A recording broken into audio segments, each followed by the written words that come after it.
All right, y'all, so I'm back.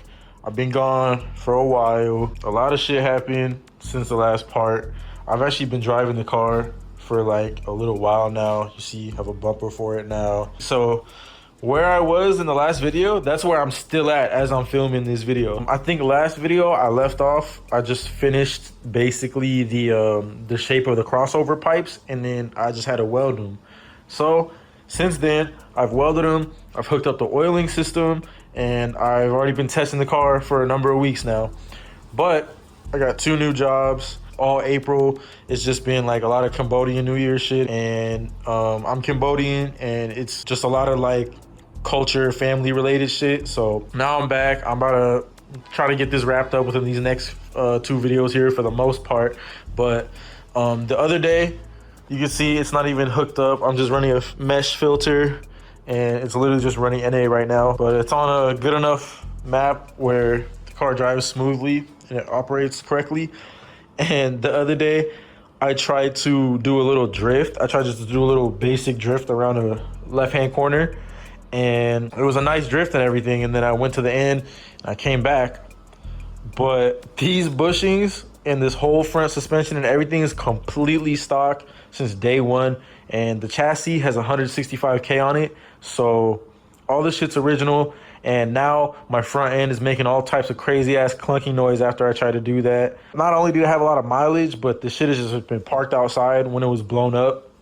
And where I live, it dips below freezing a little bit, and then it gets like 110 during the summer. Then it dips below freezing a little bit, then it's back hot. Then it's rainy as hell, then it's dry. So it's like the weather cycle is crazy. It's just all the rubber is just all shot. Like everything's all shot. I need to go through everything. Like the entire suspension is all stock besides the coilover. So I do have some control arms right here that I'm gonna put in, but I don't think the control arms are even what the cause of the noise is. I'm pretty sure the main noise I'm hearing is the other control arm, the rear one. I think those like refer to them as a compression arm or like a C arm or some shit. I'm gonna buy those tonight, and we'll see how fast they can get here. But for now, I'm gonna just put these in. I don't think I'm gonna film it. There's better videos out there of people putting this shit in. So then we're gonna continue with the turbo kit. So in the hierarchy of running a turbo kit on your car, the first step is obviously the manifold, and in this case, the crossover pipes. So now that that's done, I mounted up the turbo. But now we gotta move on to the next part. The next part that the turbo kit needs to run is the oiling system. So since this is a low mount turbo, it needs even more attention, because obviously since the turbo is down there, can't gravity drain back to the oil pan is damn near lower than the oil pan. So when you do a low mounted turbo, you need a scavenge pump. I'm just using an Amazon scavenge pump right now. And I'm gonna get into the details of what I've done to the oil system, and I'm gonna walk it through step by step. After we get done going through that whole little oil system, then we're gonna move on to doing the exhaust. And now the exhaust is done now. That's one thing I've done. Connect the downpipe to the turbo right now, the old downpipe and the old exhaust. And then I did finish the rear section. I got rid of the old rear section because it was too flashy. And I just put some basic shit in so that I don't get stay reffed. So I'll show y'all a little bit more later, but it's just two box mufflers, and the sound is very tame, but it's still aggressive, and I'm really happy with it.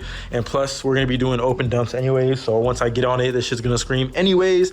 So I don't want the exhaust to be loud at all. As quiet as I can get it for how much I spent and for what I need for my application. So part 1 was just kind of introduction and all this shit. Part 2, I kind of got the crossovers established. Then in the next video, we're gonna address the wastegates and the last part, charge piping, and then some of the other miscellaneous things I'll touch upon. And so it should pretty much be just this one and one more video after this. And the video after that, you guys can expect the dyno day. And then I think the rear main seal is leaking, so I'm just gonna get a good map on the car so I can boost, and so I can drive properly with this kit. I have a little brass T-block that comes off of the pressure sensor. You put the T in between the sensor and the block, put a feed line. Put this shit on there. I've been dealing with the classic problem of shutting the car off and having all this oil build up and kind of seep out overnight, and the turbo smokes. As I'm driving down the road, it creates a whole fucking smoke screen. So the solution to that usually is to put a sump box here, but I don't quite want to do that yet. I already do have a sump box that I made. I just have to modify it to work with my new kit. But for now, we'll be adding one of these. So it goes inline. See these two 8 to 4AN adapters on both sides. I'm just gonna have to chop a big chunk out of it so I can place this here, and this will prevent the residual oil pressure from, you know, seeping oil into the turbo overnight or when you park it, anytime you turn the car off. That I drilled the hole for the oil return. We got this guy going in there, little 10 AN. And so now we just gotta clean up all this surface, and then I'm gonna lay down the bead of the little gasket, and then you just put that bitch on, finger tight that shit, and leave it. I'm still cleaning it, but you gotta get a plastic scraper and just clean out all of that shit. Make sure this shit is spotless. You wanna use a plastic one so you don't scrape up the paint too much. You see whoever had this before scraped it up already, but it's like in here is good, so yeah, use a plastic scraper. Put down the RTV and I cleaned this bitch up real nice. So now it's time to apply it.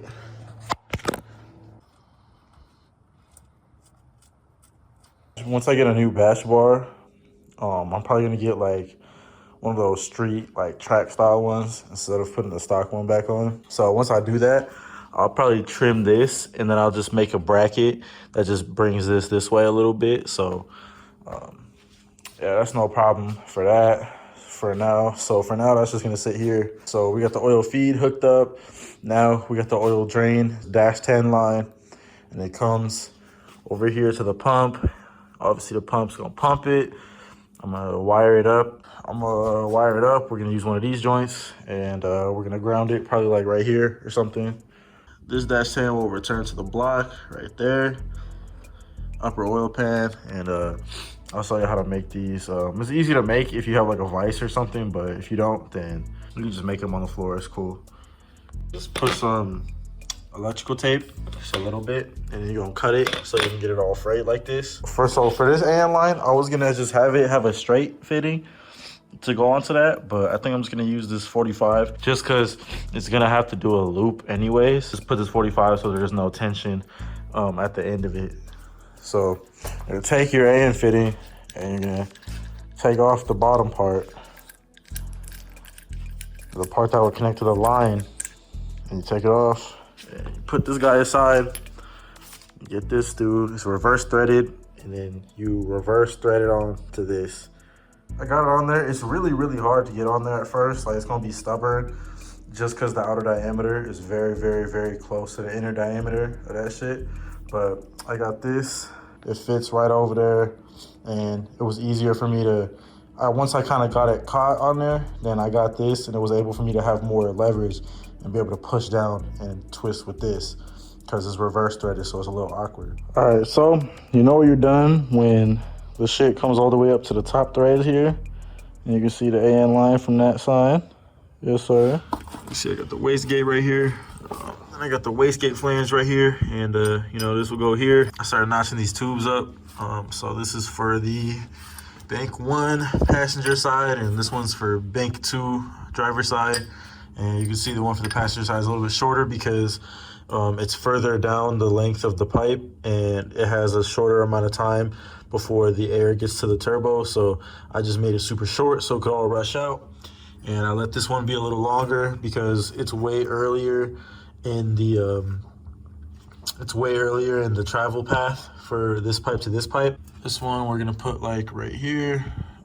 I think I'm gonna try to maybe angle it a little bit more, get this notch deeper on this side so I can angle it a little bit more this way. So this one's just gonna be outlined right there, and I'm gonna cut out the hole and, you know, tack this up, same thing. Then I can get which way I want these to face. This one, I think I'd want it a little bit more tilted, whereas this one, I can definitely get away with having it more just aimed straight to the ground. So another thing is this V-band right here. I have it between the T4. This V-band right here, I had it right here before the T4 for the ease of taking off the turbo. Yeah, it's leaking really bad. You can see all this black here that I'm wiping off, and you can see on this side it's just completely black all around. So it's leaking really bad, and I don't care to deal with this anymore. So I'm just gonna put the turbo right there without the V-band and just weld that right up, and we'll just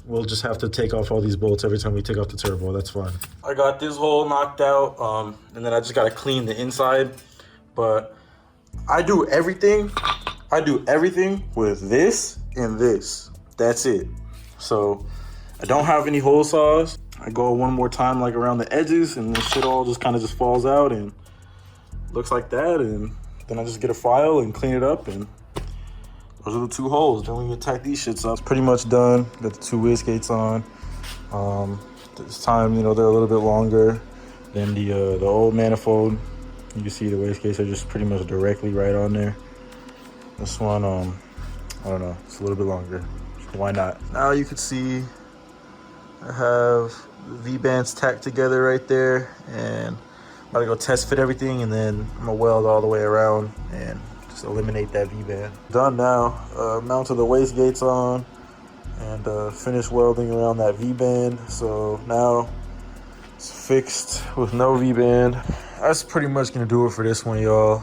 Got the turbo all mounted up, wastegates all mounted up, and we got all the oil lines all hooked up. I didn't end up getting to fixing all the downpipe and all that shit in this video, but we'll kind of start that next video. And then next video basically will be this whole intercooler setup and charge piping. I'm gonna be throwing a boost gauge in there. I don't know if I'm gonna throw the AFR gauge in there or not yet, but we'll see if the wide bed comes in time. That might make the video. If not, then it's just not. And then after that, like I said, it's just gonna go to the dyno. And then after that, we're gonna focus on all the cosmetics and all that other shit. So stay tuned. I'll try not to have a big ass gap between this one and the next one. Appreciate y'all. Thank you for watching, and I'll see y'all on the next one.